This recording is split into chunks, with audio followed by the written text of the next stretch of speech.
जिल्हा मध्यवर्ती बँकेचे गुलाबराव पाटील यांना जयंतीदिनी अभिवादन। महाराष्ट्राच्या सहकार चळवळीतील अग्रणी लोकनेते आणि सांगली जिल्हा मध्यवर्ती सहकारी बँकेच्या चौफेर विकासाचे शिल्पकार सहकार तीर्थ माजी खासदार गुलाबराव पाटील यांची 104वी जयंती जिल्हा बँकेच्या वतीने श्रद्धापूर्वक साजरी करून गुलाबराव पाटील यांच्या सहकार क्षेत्रातील व विशेष करून ग्रामीण विकासातील भरीव कामगिरीला उजाळा देऊन कृतज्ञता व्यक्त करण्यात आली। यावेळी जिल्हा मध्यवर्ती बँकेचे संचालक पृथ्वीराज बाबा पाटील, वैभव शिंदे, मानसिंग कोऑपरेटिव्ह बँकेचे चेअरमन जे.के. बापू जाधव व बँकेचे एम.डी.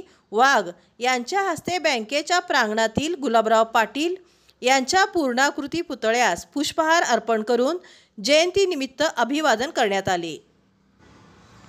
यावेळी माजी उपाध्यक्ष बाळासाहेब गुरव, ऋतुराज पाटील, बिपिन कदम, नितीन तावदारे, आप्पासाहेब पाटील, जिल्हा मध्यवर्ती बँकेचे अधिकारी व कर्मचारी मोठ्या संख्येने उपस्थित होते।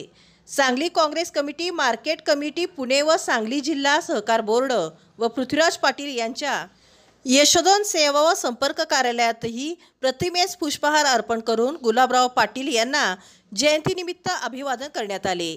यावेळी सहकार क्षेत्रातील अनेक मान्यवर उपस्थित होते।